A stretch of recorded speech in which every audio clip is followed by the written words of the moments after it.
La voz de los protagonistas. Contacto telefónico. Y le damos la bienvenida vía telefónica al doctor Darío Carrasco Aguilar. Él es diputado asambleísta por el Distrito 37 de la Ciudad de México del Partido Morena. Se encuentra de visita aquí en la comarca lagunera. Doctor, gracias por aceptar esta charla en Contextos. Le saludamos Marcela Pámanes y un servidor Juan Ceballos. Muchas gracias, Juan y Marcela, por la invitación. Efectivamente estamos aquí de visita porque fui designado por mi partido para ser responsable del Distrito 10 aquí de Torreón. Ahora, ¿cuál es el diagnóstico que tiene usted en torno a precisamente la situación político-electoral del país y en particular, que se va a hacer cargo del Distrito 10 aquí en Torreón, la situación rumbo al proceso electoral del próximo año aquí en Coahuila? Bueno, me parece que tenemos que partir primero de la situación económica. Ustedes saben que estamos pasando por una situación muy grave, que a pesar de que el gobierno ha insistido una y otra vez en que la razón principal de la crisis tiene que ver con factores externos, nosotros pensamos que si bien existen estos factores externos, tampoco podemos pasar por alto que las políticas aplicadas en México tienen una repercusión negativa muy seria. Tenemos más de 30 años sin crecimiento económico. Los datos más optimistas dicen que terminaremos el año con crecimiento de 1.8%, que descontado con el crecimiento de la población y la inflación, en realidad tenemos cero crecimiento.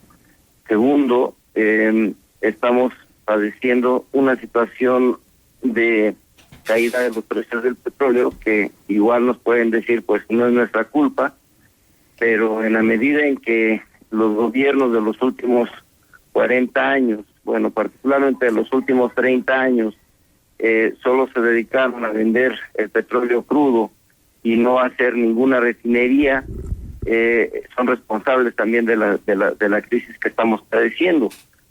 Además, la sobreexplotación del petróleo que hizo Vicente Fox en su sexenio, pues también tiene una consecuencia directa en lo que estamos padeciendo ahora. De modo que los gobiernos que tenemos son responsables de lo que está pasando con nuestra situación económica. Yo creo que todos los mexicanos pues estamos padeciéndola, lo sentimos en nuestros bolsillos, lo sentimos en nuestros empleos muy mal pagados, empleos escasos, y pues todo esto nos lleva a una situación delicada en el área económica. Ahora, sí. No, adelante. Creo que también es importante señalar otro elemento de crisis que padece el país, que tiene que ver con la violencia. En términos proporcionales, la violencia que se está generando con el gobierno de Peña Nieto es mayor a la de Calderón, y eso ya es gravísimo. En el sexenio de Calderón se registraron oficialmente, lo que conocimos son 120,000 muertes violentas. En lo que va del sexenio de Peña Nieto llevamos 78,000, más de 78,000 muertes violentas. Y si se suman a las decenas de miles de desaparecidos, ya hablamos de más de 28,000, pues la situación nos coloca en una gravísima crisis de derechos humanos que por todos los medios el gobierno ha tratado de esconder. Antes era muy notorio porque los medios masivos de comunicación resaltaban mucho la violencia que estaba ocurriendo en el país. Ahora se oculta, pero la realidad es que seguimos padeciendo una situación gravísima en términos de violencia, de violación sistemática de los derechos humanos. El asunto de la desaparición de los 43 estudiantes de Paranormal de Ayotzinapa, por cierto el lunes cumplimos 2 años de este crimen, no lo puede evadir tampoco el gobierno federal. Nos han querido nos dicen una y otra vez que no se trató de un crimen de Estado, que ellos están preocupados porque se conozca la verdad, pero es increíble que a más de 2 años el gobierno no nos haya explicado dónde están esos 43 estudiantes de la normal de Ayotzinapa, y tampoco nos han podido explicar cómo es que si desde el primer momento, desde el primer minuto que salió que salieron los autobuses de la normal de Ayotzinapa, el C4, que es el centro de control en donde el que está al mando son militares, son policías federales, que no nos digan que no sabían. Ellos sabían qué estaba pasando, estuvieron al tanto minuto a minuto de lo que estaba ocurriendo con los estudiantes, y si ellos no tuvieran nada que ver, hubiesen detenido la represión que estaban sufriendo los estudiantes, y sabrían con toda precisión a dónde se los llevaron y quiénes se los llevaron. Pero a más de 2 años este dato no nos los han señalado. Tampoco nos han aclarado la matanza de Allende.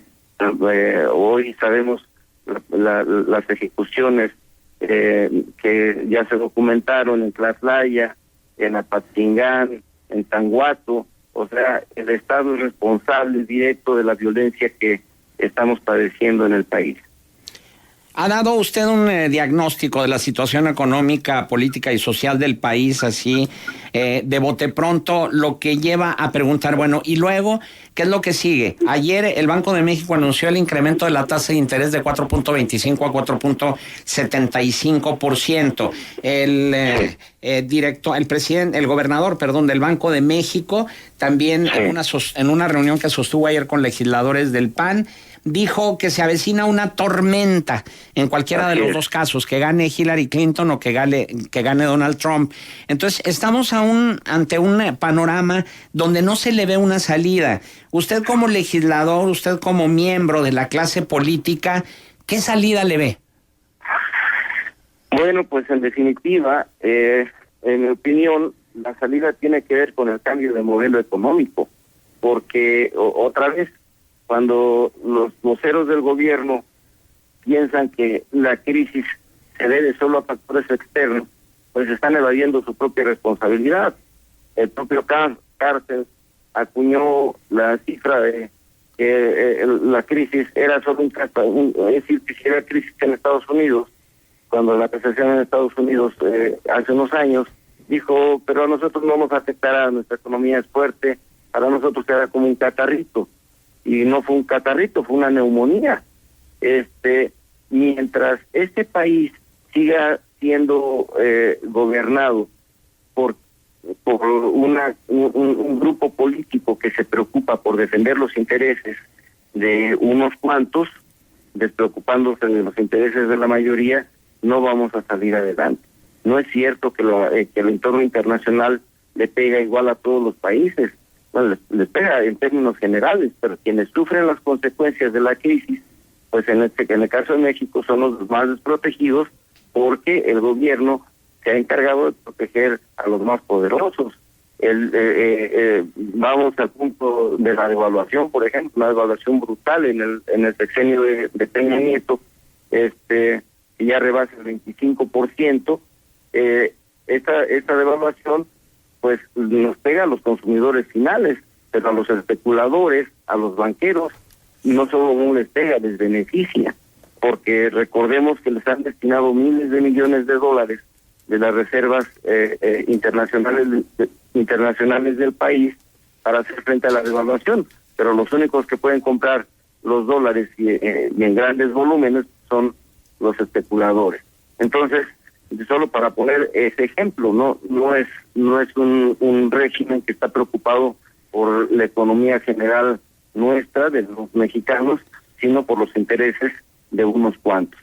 Yo creo que en tanto no cambie este modelo de desarrollo, nosotros no podremos salir adelante como país. Sin embargo, hasta ahorita ningún régimen, ni el PAN, ni el PRI, ni el PRD han demostrado tener la fórmula para salir de la crisis. Digo, y en el caso de Andrés Manuel López Obrador, siendo jefe de gobierno del Distrito Federal, bueno, tampoco fue la solución, que digamos, en la ciudad más grande del mundo. Pero en fin, estaremos al pendiente, doctor Darío Carrasco Aguilar, diputado asambleísta por el Distrito 37 de la Ciudad de México. Solo si me permite, sí, adelante. Unos segunditos. Creo que su comentario es pertinente, pero hay que decir que ni el PRI, ni el PAN, ni el PRD tienen una solución, porque ellos exactamente representan lo mismo. Este país no se explica en los últimos 32 años sin la alianza del PRI y el PAN. Es decir, todo lo que hemos padecido ha sido consecuencia de la alianza que hicieron el PRI y el PAN desde el fraude de Carlos Salinas de Gortari en el 88, y ahora se sumó el PRD, y en efecto López Obrador logró cosas muy buenas para la ciudad durante su sexenio, pero la Ciudad de México no es el país. Es decir, las políticas que se aplican en un país, incluso en un estado, no se salen del margen general que se aplica en el país. Entonces, yo creo que sería distinto si López Obrador, como presidente de México, aplicara medidas con una orientación social, tendrían efectos distintos de los que estamos teniendo. Y no se trata de como él ha dicho insistentemente, de quitarles a los ricos. Se trata solamente de aplicar un sistema justo. En este país, por ejemplo, los grandes consorcios pagan lo menos que pueden de impuestos. Nos acabamos de enterar hace unos días de cómo se les devolvió en el lapso de un año más de 5.600 millones de pesos a un puñado de personas físicas y morales, entre otros Grupo Geo, entre otros Volkswagen. Los grandes consorcios no pagan impuestos. Entonces, en una situación como esta, pues ¿cuándo vamos a salir? Muy bien, pues nuevamente nuestro agradecimiento por su participación, diputado. Buenos días. No, gracias a ustedes. Hasta luego. Hasta luego. Buen día.